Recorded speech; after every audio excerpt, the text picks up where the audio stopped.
هاوڕێنە و کاتتان باش بە هیوام ئێستا دەنگ کەبیت با بزانین دەنگ چۆنە هاوڕێیان.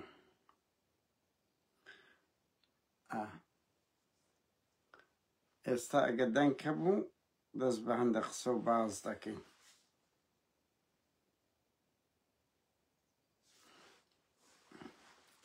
هاوڕێیان دەنگ چۆنە؟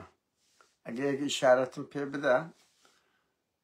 خێربێن سەرچاوی ئێمە. ئێستا دەنگ باشە هاوڕێیان، لای من دیارە. ئێستا لە کاک سامان یاخی هەندە قسە و باز دەکەین. یەکێک لە مانگرتووەکانی سلێمانیە کە ماوەی 6 ڕۆژە مانیان لە خواردن گرتووە، داوای مافی ڕەوای خۆیان دەکەن کە 62 موچەیان بڕاوە. هەوڵ دەدەن بەلایکەم ئەو دوو مانگەی مانگی 12 و یەکیان پێ بدرێتن. بەخێربێن سەرچاوی ئێمە هاوڕێیان، مادەم وایە هەربا لە پەیجەکان بڵاوکەنەوە سەس تەلەفۆن کاک دڵشاد میرانی گەلەگەلەک سەری قەرەباڵغ هاوڕێیان بە خۆتان ڕەنگی وەزعەکەی بزانن چۆنە. لەو ڕوانگەوە نەکرا قسەمان لەگە کرد بە سچار دەوروبەری گەلە قەرەباڵغا. هەوڵ دەدەین ئێستا لەگەڵ ماگرتوشکە قسە و باز بکەین. هاوڕێیان ئیشی هەمومانە پشتگیری ئەو مانگرتنە بکەین، پشتگیری ئەو مانگرتنە بکەین. ناکرێ ئەو دەسەڵاتە ئاوە بە ئارەزوی خۆی موچە نەدا داهات بدزێت، میلەت زەلیل بکە. کاتی ئەوەی هاتیە خەڵک دەنگ هەڵبڕیتن. وەک ئەو مانگرتنەی ئەو جارە ئاڵوگۆرە لە خەباتیان، ئاڵوگۆرە هاوڕێیان پارتی زۆر ترسایی حکوومەت بەگشتی.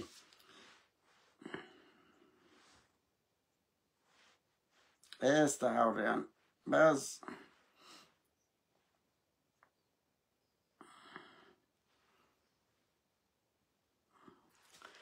بەخێر بێن سەرچاوی مە هاوڕێیان ببورن کە مکورتیمان هەبوو ئەوە تەحویل نابێ زۆرە لەگە کاک سامانی قسە بکە.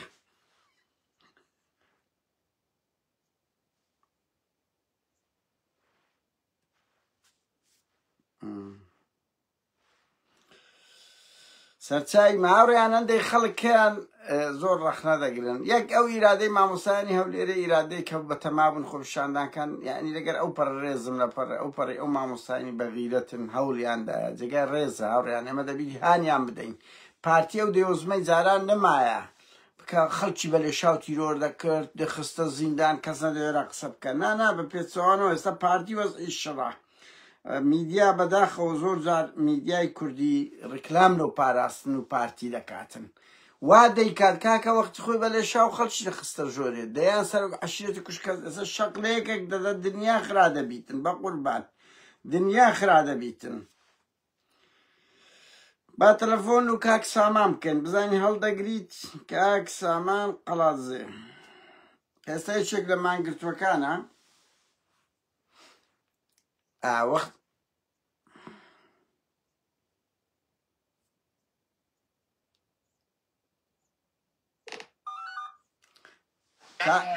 بەڵێ کاک سامان چۆنی؟ ئێستا خراپ نییە وەزعەکە، سوپاسان دەگەم. کاک سامان ئامادەی لۆ قسەکردن؟ باشە دەستخۆش کاک سامان سەرەتا دەستخۆشی یەک قسکامیلەکەی کاک سامان قەڵازەیەکێک لەو دەنگە بوێرانەیە کە بەردەوام لە هەموو کار و سالاکی خۆپیشاندانێک بەشدارە. ڕێزمانەیە بۆ هەر هەمووتان کاک سامان، دەستخۆشی لە هەمووتان دەکەین، هەموو ئەوانەی ماتان گرتێ و پێش 6 ڕۆژەی کە توانیتان ینی کەیسەکەی بجوڵێننەوە شەقام بجوڵێنن شێوەیەکی مۆدێرنانە بگرنە بەر. کاک سامان ئەگە پێمان بڵێ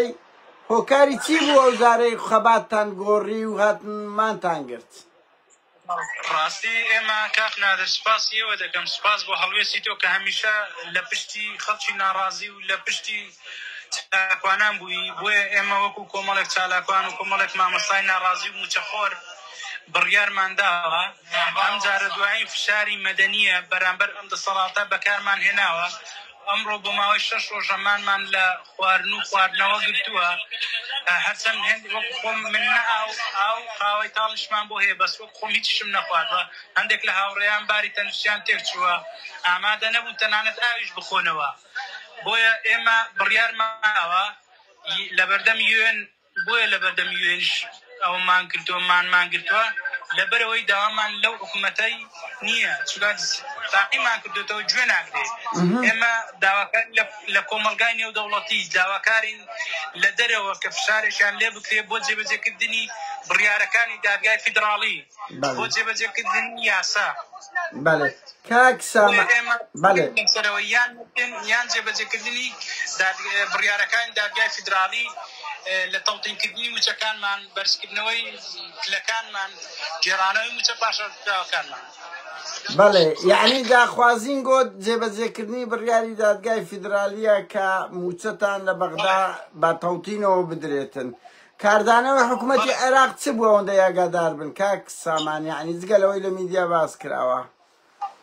بەڵێ ڕاستی ئێمە بەخۆی وتەبێژشمان هەیە بەڵام بەپێی زانیاریەکان هەڵوێستیان زۆر باشە و چەند ئەندام پەرلەمانێکی لایەنەکانی ئۆپۆزیسیۆنیش هاتن زیان کۆکردینەوە بەیاننامەکان ئەوڕۆ دانیشتنی پەرلەمانی عێراقە قەرارە بیخەنە بەردەم سەرۆکی پەرلەمانی عێراق بۆ ئەوەی کاری جدی لەسەر بکرێ و ئەوڕۆ پرۆژەی یاساکەش پێپەڕێ هەماری یاسای نەوت و گاز ئەوەش هەر لە بەردەمی ئێمەدایە بەڵام ئێمە بە هاتنی موچە و ئێستاوەگەڵی موچەی مانجیەکان نردووە ئەمە بۆ موچە بۆ پیشاندان ناکەین چونکە مانگێکی هەماشە بۆیە ئێمە جێبەجێکردنی بڕیارەکانی دادگای فیدراڵیە هەتا وەکو جێبەجێ نەکرێن و زانیاری موچەی فەرمانبەران بە تەواوەتی نەنێرێ بۆ وەزارەتی دارایی عێراق بۆ تەڵتینکردنی موچەکانمان ئێمە دن بەردەوام دەبین و بەڵێنی شەو ئێمە هەتا ساعت 2-3 شەو بەردەوامە بین خەڵک چۆن پێشوازیتان لێ دەکات لە سلێمانی کاک سامان یعنی لە سلێمانی ئەگەر لە دەرەوە بیبینی وێنەکان یعنی بەر ناکەوێ هەموو سلێمانی لە هەموو شار و شارچکەکانەوە خەڵک هاتووە بۆ پێشوازی هەتا وەکو مامۆسایان ناڕازی بۆ خۆش بڵاوت کردەوە گەرمیان بەپێ بەڕێکەوتون بۆ لای ئێمە هەموو چین و توێژەکان بێ جیاوازی لە پشتمانن هەموو دێ فرمێسکمان بۆ دەڕێژێ هەموو دێ فرمێسکی وەفامان بۆ دەڕێژێ گوڵمان پێشکەش دەکا دەڵێن لە 91ەوە دوای مانگرتنەکەی 91 کە گەورەترین کاردانەوەی نێودەوڵەتی هەبوو ئەو کات لەوانەیە بۆ خۆش تاگەدار کا قادر کە بڕیاری 6 لێکەوتەوە کە قەدەغکردنی فڕۆکە بۆ بارانکردنی کوردستان هەروەها کەوتنەوەی پەرلەمانی لێکەوتەوە هەڵبژاردننی کوردستان لێکەوتەوە کاردانەوەیکی جیهانی لێکەوتەوە بۆیە ئێمەشمان دەگرین هەتا مردن هەتا وەکو جێبەجێکردنی کاک سامان ینی چەند کەسنمانتان گرتووەوە هەمووتان نان ناخۆنیان مەسەرەن شێوەی خواردن و ئاوتان چۆنە ینی شێوەی مانگرتنەکەتان چۆنە بەڵێ مانگرتنەکەمان نەخواردنی نان و خواردنەوەی شلە بۆ نمونە هەموو شلەمەنیەکان بەڵام بە پێی ستاندار پێیانداوین مانگرتن قاوەی تاڵی تێدا بێشەکرد بۆتان هەیە لەگەڵ ئاویش لەبەر بەڵام هەندێک لە هاوڕێیان ئامادە نەبوون ئەوەش بخۆن لەژێ فشارێکی زۆر تەنها هەندێک هاوڕێمان ئێستا من وەک خۆم ئەوە بوو بە 3-4 ڕۆژە هەر هیچم نەخواردوە یعنی ئاو ناو نەقاوەی تاڵ یعنی ڕاستیە من هاتوون بۆ مردن هاتوون نەهاتوون بۆ مانەوە یان مردن یان جێبەجێکردنی داواکاریەکانمان بەڵێ کاک سامان هەڵوێستی حیزبەکان چۆن بووە بەگشتی لە سلێمانی ئەو حیزبانە جگە لە پارتی هەموو حیزبەکان ئەندام پەرلەمانەکان خەڵکی حیزبیەکەیان بەرپرسێ حکومەتیانیان ناو پارێزگای سلێمانی هەمویان هاتوون هەر تەنهاوانیش وەکو ئێمە بێدەسەڵاتی خۆیان و پاڵپشتی بۆ ئێمە و بێهیوابوونی خۆیان بە ئێمە دەڵێن وەکوشیان پاڵپشتی ئێمە دەکەن دەڵێن ئەو خەباتە ئێوە گەورەترین خەباتە لە ساڵی 1990 تا ئێستا بەس کاخادر بەپێی زانیاریەکانیشمان فشارێکی زۆر زۆرمەتی هەرێمە ئەو جارەش وەک جارەکانی کە نییە بڵێ بەهێز کۆتایی پێدێنم ئەگە بیبینی هەموو سلێمانی لێرەیە هەموو کوردستان لێرەیە هەتا ئێستا برادرانی بادینان لە هەمویان ئێستا لێرە بوون هەمویان لە هەموو کوردستانەوە هاتوون نوێنەری مامەسایان لە هەولێر شەوێ بەنیاز بووە بێن شەو هەر ساعتێک و 12 شەو بە خۆ ئاگاداری دەستگیریان کردوون بۆ ئەوەی سەردانیەمان لە هەموو چین و توێژەکان هونەرمەندان شاعیران هەچی تۆ ڕۆژنامە نووس چالاکوان هەمووی لە پشتمانە هەمووی فرمێسکی وەفامان بۆ دەڕێژێ هەمووی تەواو لە پشتمانە بۆیە ئینشاڵڵا دەگەین بە ئامانجەکانیشمان. بەڵێ کاک سامان پەیامت چییە لە مامۆستایانی هەولێر و دووهۆک؟ من پەیامم هەیە بۆ ئەوان ڕاستی ئەوان لیان تێدەکەم کە لەژێر شارێکدان لەژێر چ حکومەتێکی سپاس ئەوەش دەلی زەنگەنەیەوە قادر نادرا سپاس بەخێر بێیت دەکەین لەژێر چ شارێکی دەرونی و چ زوڵمێکدان بەڵام داواکارێکە بەلایکیش بێ بە بەیاننامەیەکیش بێ بە پشتگیریەکیش بێ لە دوورەوە بێ لە فەیسبوک بێ پشتمان بگرن بەس دوێنێ لە هەولێر خۆ پیشاندان کرا کاک سامان لە بەردەم بارەگای حزبی شوڕی بەڵێ ئەوە شەنگاوەکی جێگای دەستخۆشیە بەڵێ لە هەولێر جوڵەی هەولێر جودایە بەڵێ ئێستا ئێمە لەگەڵ برادران ڕاوێژێکمان کرد لەگەڵ دەستەی سەرپەرشتیمان هەیە و دەبێژمان هەیە وتمانەگەن گوێمان لێ نەگرێ ئەو 12 کەسەمان 12 ئیسعاف بەڕێوەبەری جێگیری تەنویست سلێمانی وعدی پێدان پرسیارمان لەگەڵ کرد بەنیازی نەگەر دو ڕۆژی کە بە ئامانجەکان نەگەین هەمومان بە ئیسعاف یعنی 12 ئیسعاف بەرەو ئەنجومەنی وەزیران بەغدایە یەکسەر چین لەوێمان بگرین برادرانیشمان مامەسا نەجمە و ئەوان ئامادەکەن لەوێ خێمەکان بەرینە بەردەم ئەنجومەنی وەزیرانی عێراق لەوێ کنسوڵی تەواوی وڵاتان لەوەیە هەمان بێنینە سەرخەر بیان هێنێ ژێر خێمەکان یعنی ئامانجتان هەیە کاک سامان بە ئیسعافۆ بڕۆن بەغدا بەڵێ بەڵێ هەریەکەی یەک نەخۆش دکتۆرێکیشی لەگەڵ بێ بەستا ئێستا هەر ڕاوێژان نەمانداوە بە بڕیار بزانین ئەو دوو ڕۆژە چی لێ دێدەنا قەرارەکەمان وایە بەڵێ بچینە بەردەم ئەنجومەنی وەزیرانی عێراق لەوێ داوای بەتەڵتێنیکردنی موچەکانمان لە هەروەها دەرهێنانی موچەکانمان لەژێر ئەو چەتانەی کوردایەتی لەبەرەوە هەتا لەژێر دەستی ئەوانەدا بێ ئێمە بە هیچ ناگەین. کاک سامانێکێتی هەڵوێستی چ بووە لەوێن دەر لەولا بە قسە داوای تەوتین دەکا و بە کرداریش لەوەگە وەفدی پارتیە لە حکوومەتە بەرپرسەکانیان دێن دەڵێ لەگەڵتانی کام بەرپرسیاناتیە کاک سامان تا ئێسەلاتان ئەندام پەرلەمانەکانیان هاتوون بەرپرسی حیزبیشیان هاتوون سەرۆکی کۆمەڵی پێشمەرگە دێرینەکانیش هاتوون تەواو پاپشتی خۆیان دەربڕیوە بەڵام ئەوانیش دەڵێ ئێمە هیچ دەسەڵاتێکمان نییە بۆیە ئەی بۆ لەگەر پارتی لە وەفدی حکوومەتن بۆ پارتی لە وەفدی حکوومەتن بەڵێ حکوومەت تاڵەبانیدایە ئەوان دەتوانن ئەگەر هیچ نەبێ ینی زانیاری موچەی موچەخۆرانی سنووری خۆیان بنێرن بۆ تەوتین ئەگەر هیچ ئەمە جیاواز داوای هەموو هەرێمی کوردستانمان کردووە لە کۆمان جیاکەینەوە. بەڵێ کاک سامان ئەگە گوتە بێژەکەتان لەوێ یان کاک دڵشاد میرانی نزیکە یەک لێ دوانیان لێوەرگرین ئەگەر نا قەپات دەکەین یانی کۆتایی پێدەین قادر نادر ئەوە تاوەتە لەسەر خەتە بەڵێ ئەوە کە عوسمانە وەرێ داشە ئەوە کە عوسمان بۆ خۆیت باش کاک عوسمان ئەو کاتت باش دەستیشتان خۆش بیت هەموومان لە هەندەران لە خەمتان داینا و بەڕاستی هەڵوێستەکی زۆر شۆڕژێرانەیە نواندی مۆدی لە چینوێ لە خەبات کاک عوسمان ئامانجتان چییە لەو ئەوەی و بەرەو چێ دەڕۆن ئەگەر سپاس بۆ ئێوە لە ڕاستیان لە ڕابردووە دەسەڵاتی یەکێتی و پارتی و شەریکەکانیان گوێیان لەمانگرتن نەگرت حسابیان بۆ بایکۆت نەکرد حسابیان بۆ ڕێپێوانی چەند مانگ نەکرد حسابیان بۆ خۆپیشاندان مانەوە لە خێمە نەکرد ئەمە ڕێگایەکی ترە تەمە ناکەن ئەم دەرگا خەباتە مەدەنیەت دا نەخرێ بۆ ئەوەی دەرگای توندوتیژی نەکرێتەوە چونکە ئێمە پێمان وایە داخستنی دەرگای خەباتی مەدەنی دەرگای توندوتیژی ئەکاتەوە بۆیە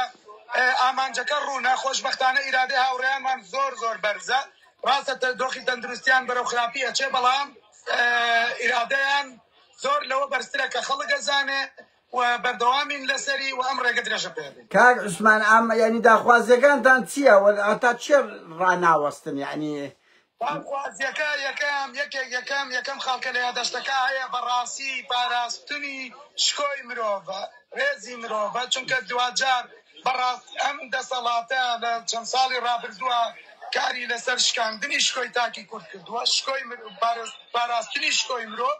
زۆر گرنگە ئەمەش لە ڕێگەی دابینکردنی موچە و کۆمەڵێش شتی ترەوەیە کە خزمەتگوزاری سەرەتایین دوای ئەوە تەوتینکردن و بە نیشتیمانیکردنی موچە بە مانای ئەوەی موچە لە ململانەی سیاسی دوور بکەوێتەوە بە مانای ئەوەی ململانە سیاسەکان کاریگەری لەسەر موچە دروست نەکەن و لە دوای ئەوە خاڵێکی تر ئەوەیە ئەو موچانەی کەن پێیان نەدا بەناوی پاشەکەوت و لێبڕون و هەموویەوە میکانزمی دانەوەیان دابنرێت چونکە هەر کابینەیەکی حکومی بێت خاوەنی ئەو قەرزانەیەکە ئەبێ بیداتەوە بە فەرمانبەران و مامۆستایان دوای ئەوە لە بەرزکردنەوە تەربیح کە حەقێکی فەرمانبەرانە و بە ژیانێکی شکۆمەندانە بۆ هەوڵات ئەی مەسەلەی تەوتین کاک عوسمان دوایین شت مەسەلەی تەوتین یەکێکە لە خاڵە سەرەکیەکان لە نیشتیمانیکردن یانی تەوتین بەنیشتیمانیکردن عەرەبیەکەی تەوتینە کە بە نیشتیمانیکردن تاکە ڕێگەیە کە موچە لە ململانەی سیاسی دوورەخات. بەڵێ کاک عوسمان دوایین پرسیار ئەگەر حکوومەت بەدەم داخوازیەکانتان نەهات ئامانجتان چییە؟ کاک سامان وتی بەتەمان بچین بەرەو بەغدا بکشین. لە ڕاستیا ئەوە ئامانگرتوان تیمەکان بڕیار ئەدەن ئێمە تا ئەمێنینەوە بەردەم لەتەوەی گرتووەکانمان سوتۆتە بەردەم بەرپرسیارەتی و تەمە ناکەین هەموو کەسێک هاوکار بێ لەوەی ئەم جۆرە خەباتە مەدەنیە بگوازێتەوە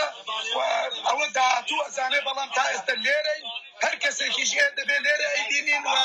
لێرە گفتوگۆ کاک سامان داخوازیتان لە ڕەوەندی کورد چییە؟ داخوازی بەڵێ دەنگ نایڵێ ببوورە داخوازیتان لە ڕەوەندی کورد لە ئەوروپا چییە؟ ڕەوەندی کوردی بەڵێ چیتان بۆ بکەین؟ لە ڕاستیا ڕەوەندی کوردی ئەگەر بتوانن وەکو یەک تیم بۆ نمونە بەڵ میکانزمێک کە خۆیانەوێ پارن لە بەردەم نوێنەرایەتی عێراقا بێ لە بەردەم قوتولیە و ئەو میکانزمانی کە خۆیان ئەیگرنە بەر حتمەن نوێنەرایەتی ڕەسمی لە وڵاتانە هەیە و فشار بکەن یادداشتیان بدەنێ بۆ نمونە ئەکرێ خۆپیشاندان بۆ بەردەمیان بکەن بۆ ئەوەی فشارەکە ببێتە شارێکی بەڕاستی گشتی و تەنها نەبین. باشە زۆر سپاس دەستان خۆش بێ کاک عوسمان ئەزانی سەرتان زۆر قەرەبارغا چادەوروبەرتان خەڵک بە لێشاو دێتە لاوتان بەڵام میکانیزمێکی زۆر سەرکەوتوتان گرتیە بە هیوان هەمومان بتوانین پەرە بەو خەباتە بدەین دەستان خۆش بی دووبارە سڵاو ڕێزمانەیە کاتت خۆش دەست خۆش کاک سامان هەر بژین سەرکەوتن